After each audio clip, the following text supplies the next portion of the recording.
Hello and welcome back to New Wave Hockey. I'm your host, Link Dancevich, and today I promised and I have delivered James Hagens' scouting report video. It's right here, it's right now. A guy that I was super high on for most of the year, and then, come January, I had a new consensus top pick, and then another one. And James Hagens sort of fell a little bit for me, all the way to third overall. Why did that happen? Let's get into it because I really think that James Hagens is a fantastic talent still, and you should still consider him in the top tier of players in this draft. But before I get into all this, please quickly like and subscribe for more videos. I'm trying to grow my channel a little bit. I'm trying to get a lot of videos pumped up before the draft. I don't have a lot of time, but I'm going to try to do it. So let's get into James Hagens, hailing from Hauppauge, New York. He was the obvious no-brainer consensus talent in this draft class. However, you will be hard-pressed to find an analyst with that opinion today. So let's kind of just go into his year. Playing for Boston College, he had 37 points in 37 games, which is pretty respectable. Point-a-game player in the NCAA is a very respectable stat line. 11 goals, 26 assists, getting those playmaking points. And in the World Juniors, in my opinion, he was brilliant. 9 points, 5 of them goals in 7 games for that gold medal USA team. I think there's a legitimate argument that he was the best forward on that squad. However, with all of that, he's now my number 3 overall prospect. And a lot of people have him even further down, which I think is pretty egregious to rank him that low. I think hype fatigue has played a big role in people not being a big fan of James Hagens. He's still a potential 1C in the making, and I think he's the 3rd best player in this draft class. And it's really not even close. Let me show my work. Let's get into the traits. Starting with the skating, as forwards go in this draft, it'll be hard to find one who is a better skater than James Hagens. He moves so swift and clean on the ice, it's really like magic. His stride has improved drastically from last year. I really was very critical last year about his acceleration and how quickly he gets off of a standstill position. He's gotten a much faster acceleration, and he's been a lot faster, and he's adapted to the speed of the NCAA a lot better than I thought he was going to. His straight line speed has been incredibly fast. I would like to see him get a little bit more power out of his stride, and you're going to see a theme here of me saying I think he needs to bulk up this summer. He's already got the skating talent. Watching him turn on a dime and accelerate out of a turn with his crossovers is just a joy to watch. In addition, he really has insane edges, and he shows them off any chance that he gets. However, there are some areas that I would love to see some improvement in. Like I said, I would like to see more power in his stride, and relating to that power, he gets knocked off the puck relatively easily despite having a wide stance, great balance, and a generally muscular frame. Again, he needs to bulk up. Putting on 15 pounds is achievable and will make him much more of a dangerous skater. You're getting the best edges in this entire draft, the best skating forward, and I think the 3rd best skater in this entire draft, the James Hagens. Moving on to shooting and scoring, I have a lot to talk about here because James Hagens is by no means a sniper, but he definitely deserved to score a lot more goals this year. His ability to score is enhanced by how well he can position himself with and without the puck. His stick handling and skating make him such a threat to score when he's on a rush. It adds another element of danger to his game. The stick talent alone should have gotten him 20 goals this past year, and to kind of get into his season, he was snake bitten a lot. He hit a lot of posts. He really was unlucky throughout this year, and it sucks because he has a really great wrist shot. I think it's one of the best parts about his offensive game. He can wire a puck. When he has that time to load up, which he does usually have a lot of time because of his skating and stick handling, watch out, because he will aim right under the bar where it's going to be ringing in your ears, or he'll trick you and he'll go 5-hole, and he's been pretty proficient at doing both throughout the year. However, there's obviously a caveat. He only scored 11 goals, and sometimes his shooting accuracy and shot selection in general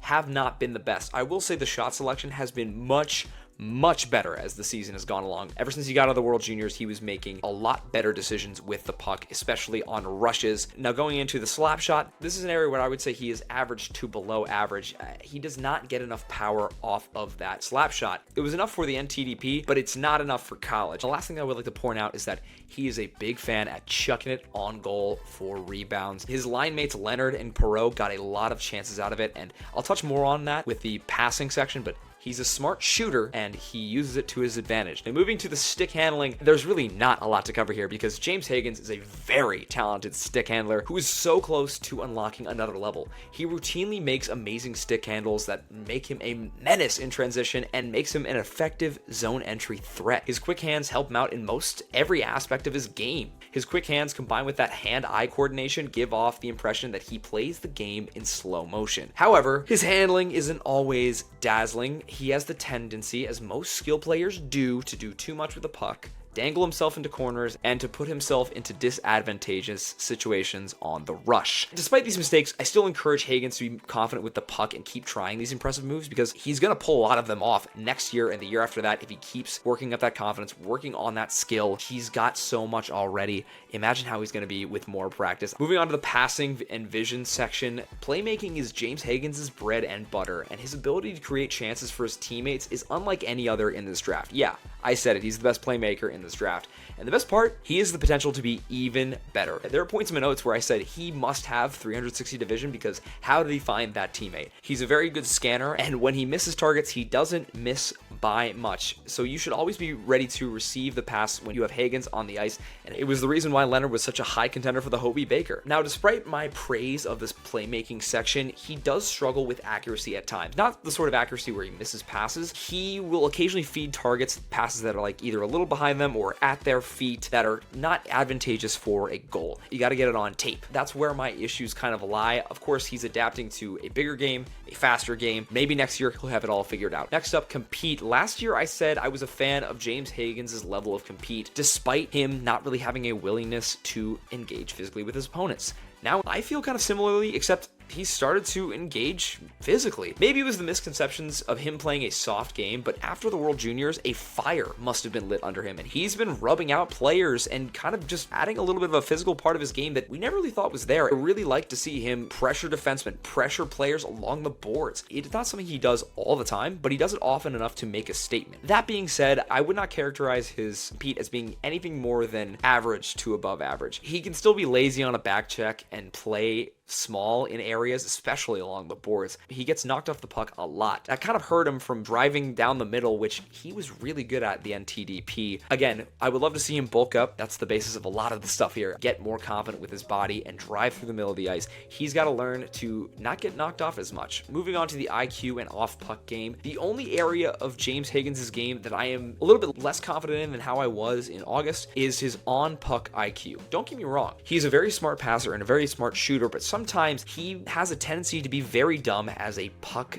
carrier. You will see a jaw-dropping play that he's made in open space, and then he'll try to dangle another defender that he has no business dangling around. He's gotten the puck poked out a lot in college, and he's had a lot of growing pains. Despite that, he's still a very good transition player. He just needs to realize that he's got to use his teammates a little bit more, and a lot of those zone entries will be more effective, and BC will be a better hockey team next year. Bringing back some of the reasons in the stick handling section, he has a tendency to panic under pressure, and that is probably contributing to him not being able to be confident with some of these moves. I'm saying it for the billionth time. He needs to bulk up. However, luckily, his off-puck decision-making has been flawless throughout the year. He's able to get open super easily, slipping past opponents like it's nothing, and being able to get some tip shots on net. Overall, there's still some rawness to Hagens' game. That's okay, but that's only to say that he still has so much potential to reach. Now, to conclude, the 2024-2025 season for James Hagens was special. There's no doubt about it. He did not put up the points that Celebrini or Fantilli did in their draft years, but he made his mark regardless.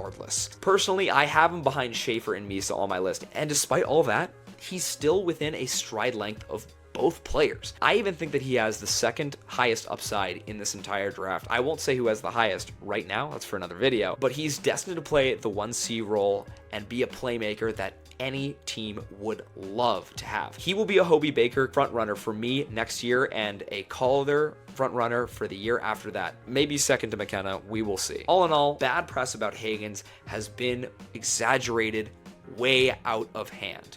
James Hagens is still an excellent prospect, and he's someone that you should still absolutely consider for a top 3 spot in this draft class. But for now, thank you so much for not only watching this video, but hopefully you came here from the article that I posted yesterday. So I hope you guys enjoyed that. If you have any questions, please hit me down below in the comment section. Who would you like to see me do a prospect report on next? I'm trying to get out some of the guys in my top 10, so we're looking at maybe doing Roger McQueen and Jake O'Brien next, because I haven't done them throughout the year, and then we'll see how much time I have left for my big rankings come out. I'm also planning to do a mock draft, so all that's coming. All of that should be super exciting, so stay tuned, because I'm only going to be ramping up these videos during draft time.